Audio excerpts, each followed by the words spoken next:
My name is Maya Johnson. I am 22 years old, and last month I sued my own parents because my mother spent my inheritance on my sister's dream wedding. That money was not a casual gift. It was every hour my grandmother spent working double shifts. Every quiet promise she whispered to me about getting out of our small neighborhood and building a life on my own terms. It was supposed to be my way into grad school, my ticket to a future in science, not a backdrop for flower walls and champagne fountains. The first time I realized something was wrong, I did not find a missing number in a spreadsheet or an official letter in the mail. I heard my mother laughing in the kitchen, describing Lena's fairy tale entrance and the custom floral arch to a wedding planner, while casually saying, "Yes, we can stretch the inheritance. Maya will understand. She has time. This wedding is now." I stood frozen in the hallway, listening to the price of my future being sliced into centerpieces and cocktail hours. By the time I checked the account and saw the balance gutted, the betrayal did not feel like a misunderstanding. It felt like a decision, a choice to prioritize my sister's perfect photos over my education, my independence, my life. I did not scream. I did not collapse. I opened a new tab on my laptop and typed one sentence into the search bar. Can parents be sued for misusing inheritance trust for education? Suing them was only the beginning. Because on the day of my sister's wedding, when the music stopped, the lights came up, and everyone turned to stare at me, it became the most horrifying wedding of their lives. Before I tell you exactly what I did at that wedding, tell me this. If your mother stole the future your grandmother died to give you, would you stay silent for the sake of family, or would you burn the illusion to the ground and make everyone finally see the truth? My grandmother Eleanor used to say that numbers never lie, but people do. As a kid, I thought she was just being dramatic. Now, staring at the online banking screen and watching the balance in my education trust shrink line by line, I realized she had never been more right. I grew up in Chicago in a small old house that always felt a little too cramped for 4 people, and all of my mother's expectations. From as early as I can remember, my older sister Lena was the golden child. She was the one with the perfect hair, the perfect smile, the perfect grades in the subjects my parents understood. I was the quiet one who spent weekends in the library, falling in love with molecules and microscopes instead of prom dresses and social media. When Grandma Eleanor died, she left a sealed letter for me and a separate envelope for my parents.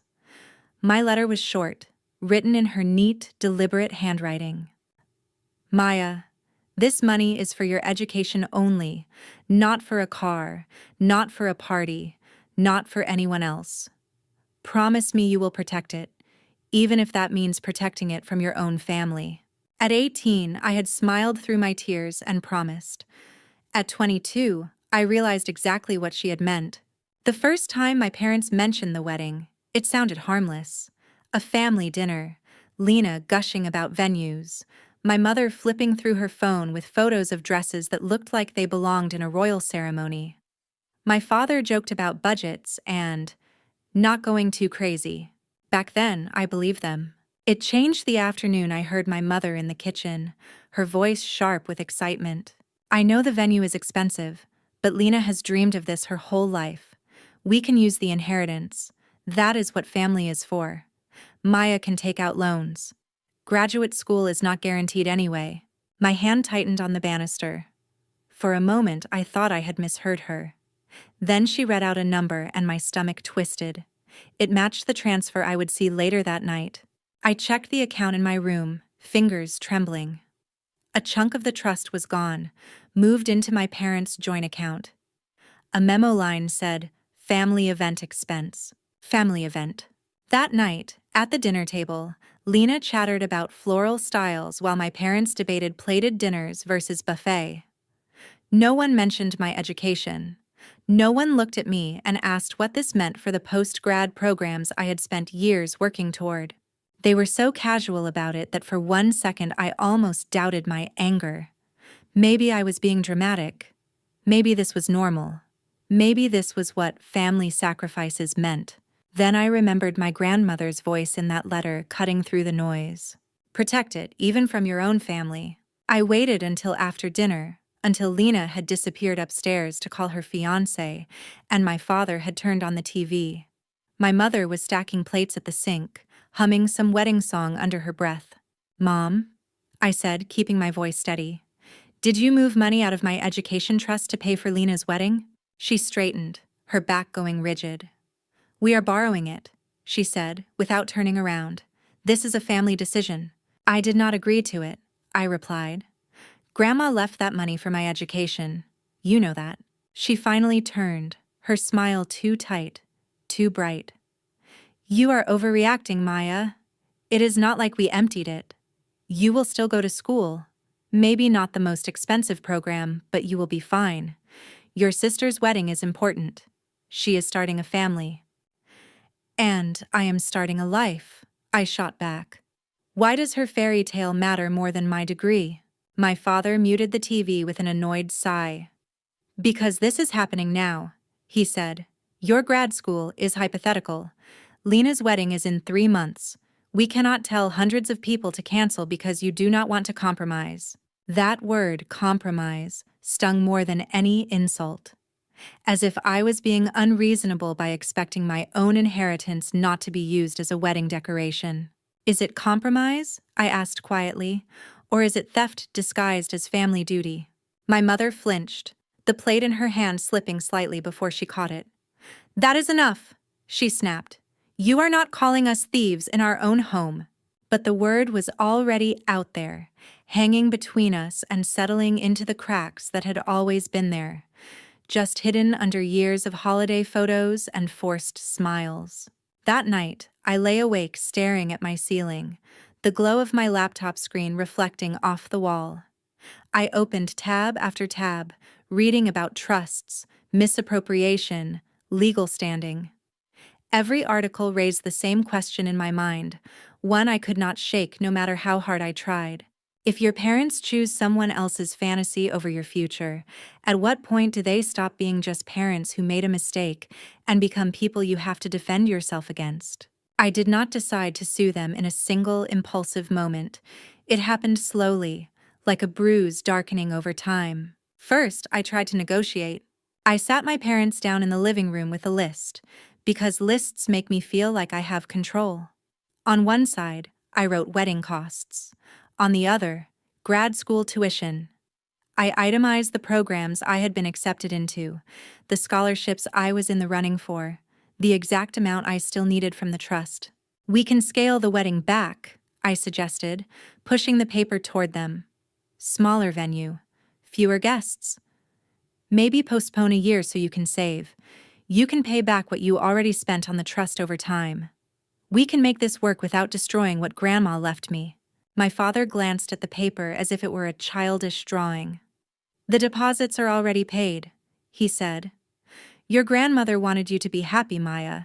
She would not want you tearing this family apart over money." That was the first time I heard that line. They would repeat it later to friends, to relatives, to anyone who would listen. "Maya is tearing the family apart over money." "I am not tearing anything apart," I replied, heat rising in my chest. "You did that when you touched the trust without asking me." My mother leaned forward, eyes sharp. "We are your parents. We do not need your permission. We raised you. That money came from this family." "No," I answered, my voice low. "It came from Grandma's years of work, and she left it to me, specifically. You are treating my future like a piggy bank you can crack open whenever you want." The conversation spiraled from there, each sentence another crack across whatever was left of our trust. When I finally stood up, my hands were trembling so hard I had to curl them into fists. "If you do not put the money back," I said, "I will talk to a lawyer." My mother laughed, a hard, disbelieving sound. "You are not serious."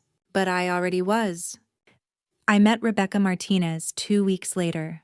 Her office was high above downtown traffic, all glass and metal and quiet power. She listened without interrupting as I laid everything out. Grandma's letter, the trust, the transfers, the conversations. When I finished, she tapped her pen against her notebook.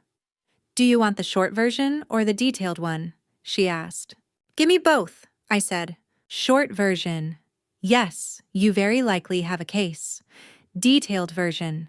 If the trust documents state the funds are for your education only and your parents use them to fund a wedding, that is misappropriation. You can sue them civilly to reclaim the money, but you need to understand what this means emotionally." "I know," I said, though I was not sure I did. "They will hate me." "They might," she agreed. "At least for a while. They might call you ungrateful. They might weaponize the word family. People always do, when they are caught." I stared at the copy of the trust she slid across the desk. Grandma's signature stared back at me, steady even in death. "Can you win?" I asked. "I do not promise wins," Rebecca replied. "I promise to fight as hard as the facts allow. And your facts," she added, "are strong."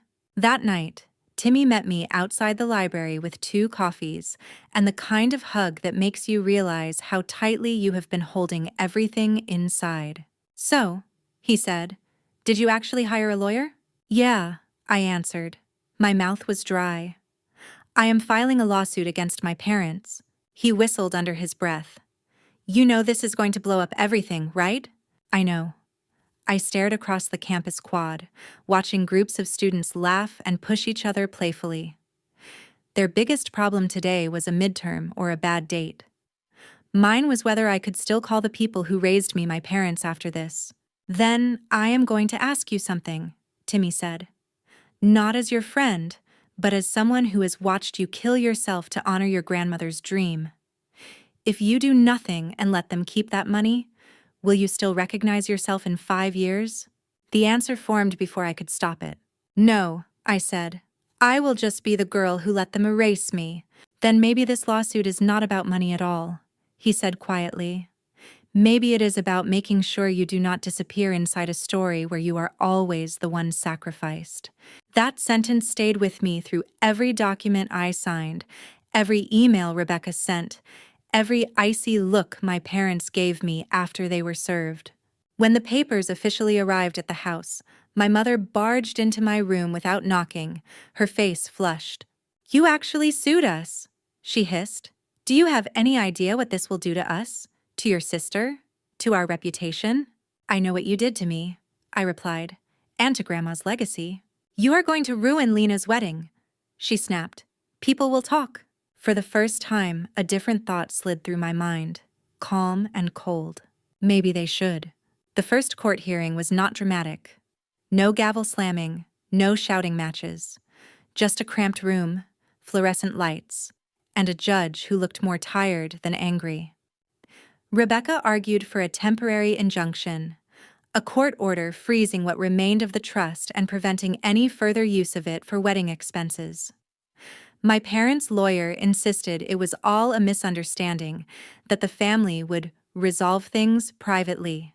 The judge skimmed the documents, brows furrowing. "The trust language is clear," she said. "Funds designated solely for education. Until this case is resolved, all remaining trust assets are frozen. Any further spending from those funds will be considered contempt of court." My mother's jaw tightened. My father stared straight ahead, expression blank. Walking out of the courthouse, I should have felt victorious. Instead, dread pooled in my stomach. Because the wedding was still happening. The deposits had already been paid. The venue, the photographer, the caterer, all booked with money that, legally, now belonged back in the trust. A week later, I heard Lena in the hallway on the phone, half whispering, half panicking. "Mom, the planner says the final payments are due. What do you mean the account is frozen? What does that even mean?" I sat in my room, pretending not to hear. It was the first time the word consequences seemed to reach beyond me. That night, my parents called a family meeting. We gathered around the dining table like we had for birthdays and holidays, except no one smiled and the cake stand in the center was empty. "We have talked to our lawyer," my father began, folding his hands. "He says this whole thing is an overreaction. If you withdraw the lawsuit, we can fix this. The vendors will be paid. The wedding will go on. Your relationship with your sister does not have to be destroyed. Lena looked at me with eyes full of accusation. You are doing this to spite me, aren't you? You never liked how Mom and Dad doted on me, and now you finally found a way to punish everyone. My throat tightened. This is not about punishing you, I said. It is about fixing a violation of Grandma's trust. You had other options, my mother said bitterly. You could have talked to us. I did, I reminded her. You told me I was selfish. You told me family comes first. You just did not mean me. For a moment, no one spoke.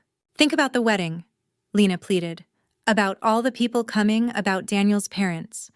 Do you want them to see this mess? To see you like this? The old Maya would have flinched, would have apologized just for making everyone uncomfortable. The new Maya sat up straighter. If they see anything, I said slowly, it will be the truth. That my future was turned into a party budget without my consent. After that night, something hardened in my parents' eyes. They stopped trying to convince me and started trying to isolate me. Conversations would fall silent when I walked into the room. Relatives sent texts telling me to just let it go and not humiliate the family. I kept going to court. In one of our meetings, Rebecca leaned back and studied me. You know, she said, even if we win, your parents might not have enough liquid cash to restore the trust immediately. The judge could order them to sell assets, house, cars, savings. You are telling me my lawsuit could literally cost them their home, I said. Possibly, she replied. Does that change what you want to do? It should have. It did not. If they had told me before touching the trust, I answered, we could have found another way. They made the choice. I am just refusing to pretend it is fine. Rebecca nodded. Then we need to be strategic, not just right. That is when she brought up something I had not considered. The wedding date, she said. When is it exactly? In 6 weeks, I replied. She tapped the calendar, calculating. Based on the court schedule, it is very likely the ruling will come right before that weekend. If we win, and they still try to go ahead with the wedding using funds they no longer legally have, that is going to create a serious problem for them. Something cold and sharp settled into place in my mind. A thought I would have been ashamed of a few months ago. What if the problem happens in front of everyone? I asked. Not just in quiet legal letters. What if the people they are so desperate to impress actually see what they did? Rebecca hesitated. Maya, our job is to enforce the judgment, not to humiliate them. I am not asking you to humiliate them, I said.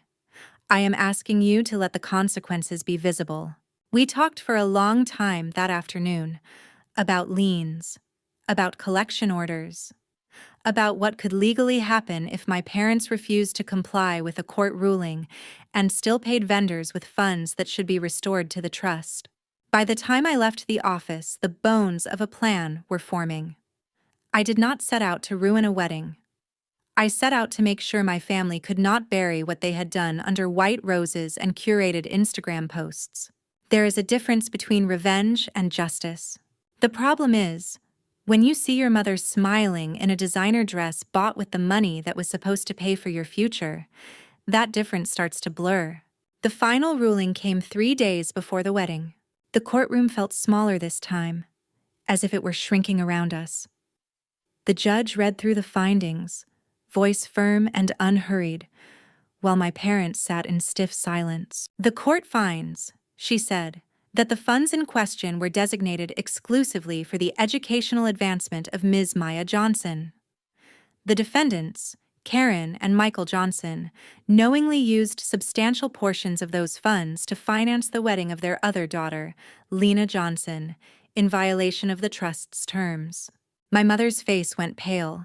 My father stared at a fixed point on the floor. Accordingly, the judge continued, the court orders that all misused funds, plus interest, be restored to the trust within 90 days. If necessary, this may include the sale of assets such as property or investments. Furthermore, any additional payments made from the trust toward the wedding, despite the earlier injunction, must be returned. Failure to comply will result in enforcement measures, including the placement of liens on property. The words should have felt like victory. Instead, they felt like a countdown.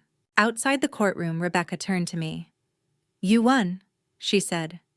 "This is as strong a ruling as we could have hoped for." "I know," I answered, "but they are still going to try to pull off that wedding." She did not deny it.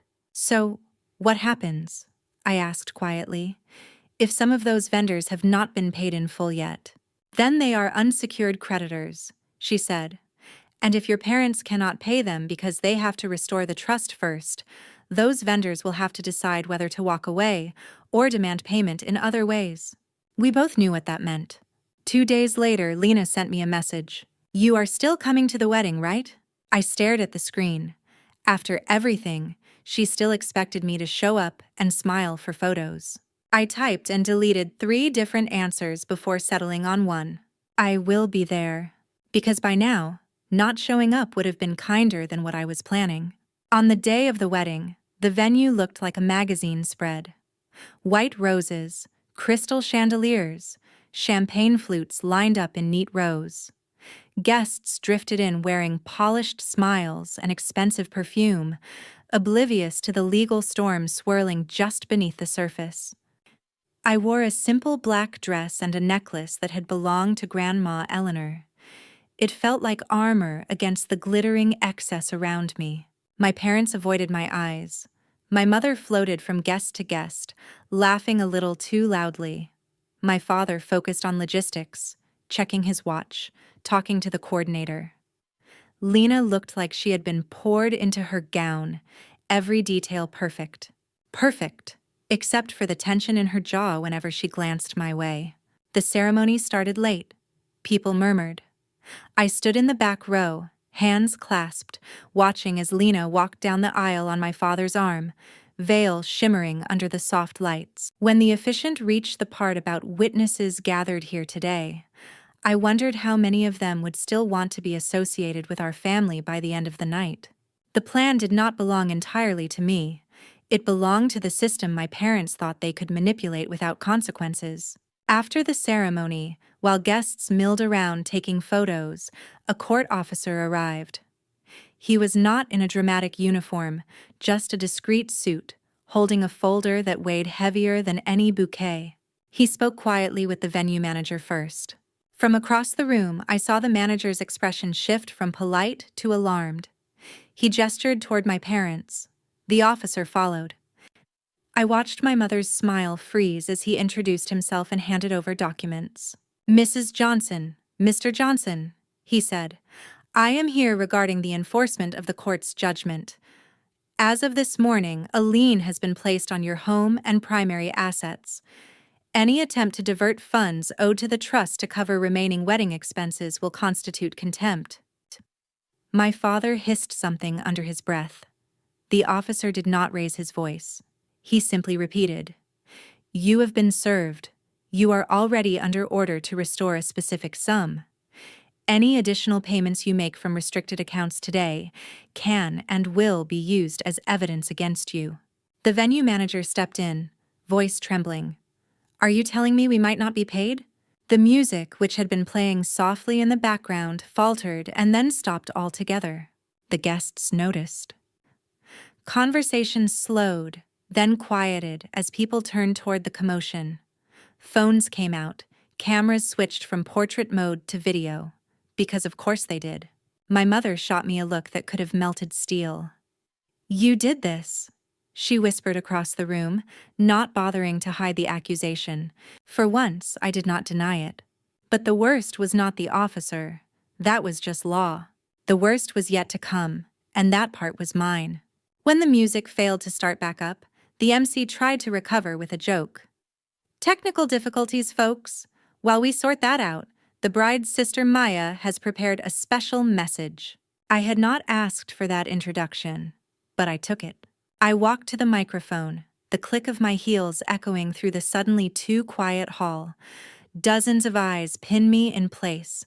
My parents, Lena, her fiancé Danielle, his wealthy, meticulously dressed parents, extended family members who had told me for weeks that I was being dramatic. I adjusted the microphone. "Thank you," I said. My voice sounded calmer than I felt. "Yes, I am Maya. I am the sister who sued her parents 3 days before this wedding." A ripple of shock moved through the crowd. I heard someone gasp. Someone else whispered, "Wait, that was real?" I was not going to say anything today, I continued. I thought I could sit quietly in a pretty dress and pretend this was just another happy family event. But then I watched my sister walk down the aisle in a gown paid for with money that was never meant for her. I pulled a folded piece of paper from my clutch. It was a copy of Grandma Eleanor's letter. I had highlighted one line. "This is the letter my grandmother wrote to me," I said. "She worked until her hands shook to save for my education. She wrote, 'Maya, this money is for your education only, not for a party, not for anyone else.'" I let the silence stretch, forcing every person in that room to sit with those words. "Our parents decided," I went on, "that her wishes did not matter, that my future did not matter. They used the trust to fund this dream wedding. When I objected, I was called selfish, dramatic, ungrateful. So I did the only thing left that I could do. I took them to court. I raised my eyes to meet Daniel's. His face had gone pale. 3 days ago, a judge ruled that the money was misused," I said. "My parents have been ordered to return every stolen dollar plus interest. Today, a court officer arrived to enforce that order. If you are wondering why the music stopped, that is why. Because while the flowers and the champagne look pretty, they are sitting on top of a debt my parents now legally owe to me." Someone in the back muttered, "Oh my God." I turned to the guests, my chest tight but my tone steady. "You were invited here to celebrate love and commitment, but I think you deserve to know the cost. Not the price tag on the decor, the cost of telling one daughter she is disposable so another can have her perfect day." I did not cry. I refused to give them the relief of thinking this was just emotion. I ended with a question, not to my parents, but to the room itself. If your mother took the future your grandmother sacrificed everything for and turned it into centerpieces and photo ops, would you still call what you are watching a fairy tale? Or would you finally call it what it is? Lena stood there, bouquet trembling in her hands. For a moment, she looked like she might scream at me. Instead, she turned slowly to Daniel. "Did you know?" she asked him, voice frayed. "Did you know they used Maya's inheritance for this?" Daniel's parents stiffened. "Is this true?" his mother demanded, glaring at my parents. My father stammered something about miscommunication, about fixing it, about how it is already handled. It was not handled. Guests began to whisper and drift away from the dance floor. A few pulled out their checkbooks, trying to pay the bar tab themselves rather than risk being associated with a scandal. By the time I stepped away from the microphone, the room had split. Some people stared at me with a mix of horror and reluctant respect. Others looked at me as if I had killed something sacred. In a way, maybe I had. Not the wedding itself. That was already built on a lie. I had killed the illusion. The wedding did not end with a dramatic storm out or a runaway bride. It ended with something quieter and, in some ways, worse. Vendors pulled my parents aside, asking about payment. The venue manager demanded assurances in writing. Daniel's parents insisted on a private conversation in a side room that lasted far too long. When they came back, Daniel's mother would not meet my eyes. Daniel himself looked like he had aged 10 years in an hour. The reception limped on in a strange, fractured way. A few cousins tried to dance. The DJ, paid in advance, played on, but the joy had drained out of the room. Guests left early, citing babysitters and early mornings. The bouquet toss never happened. The cake cutting felt mechanical. At the end of the night, I watched Lena sitting alone at a table, her makeup smeared, her perfect dress wrinkled. She did not come near me. I did not approach her.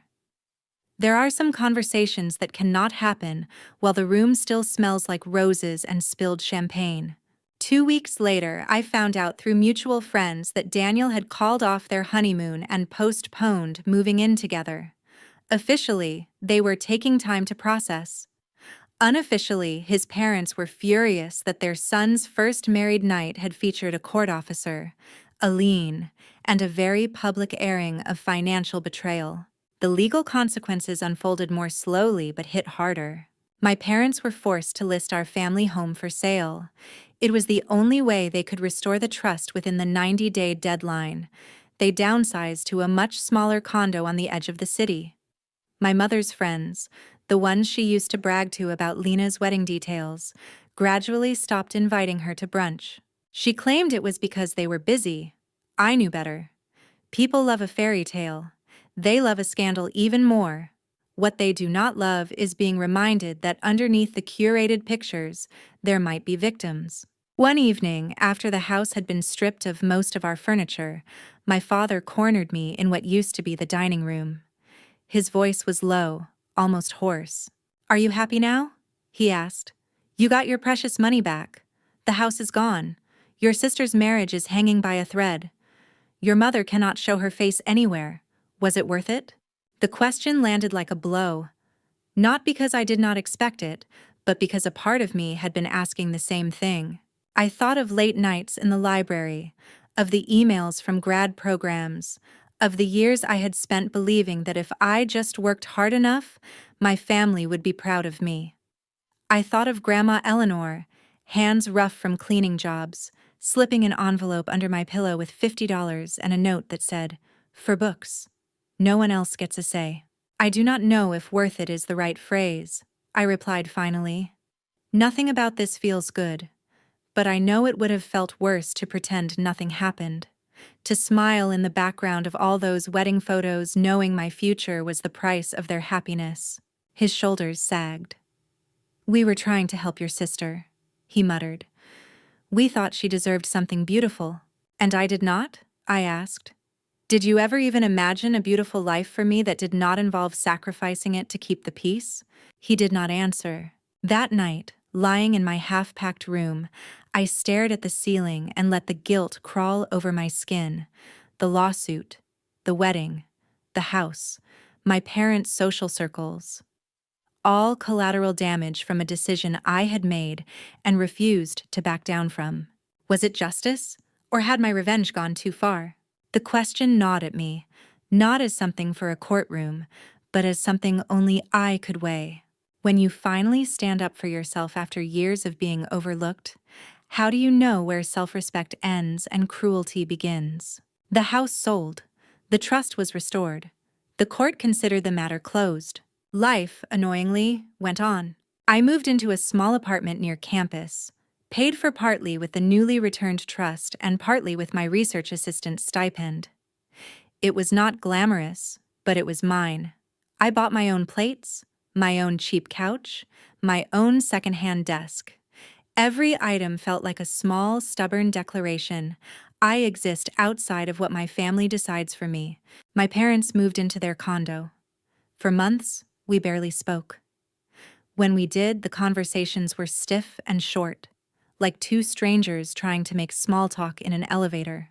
Lena did not invite me to the second ceremony she and Daniel held quietly at City Hall after they worked through the fallout. I saw the photos online, a simple white dress, no elaborate venue, no walls of flowers, just the two of them, a courthouse, and a caption about choosing what really matters. My mother liked every photo. My father did not have social media, but I imagined him looking over her shoulder, pretending the background of his daughter's new life did not include a lawsuit and a sold house. One evening, months later, my mother asked to meet me alone. We chose a coffee shop far from our old neighborhood, where no one would recognize us as the family that had turned a wedding into a public trial. She looked older than I remembered. Not because of time, but because of the weight of choices that could not be undone. "I am not here to ask for money," she said immediately, as if she knew that was my first fear. "And I am not here to blame you.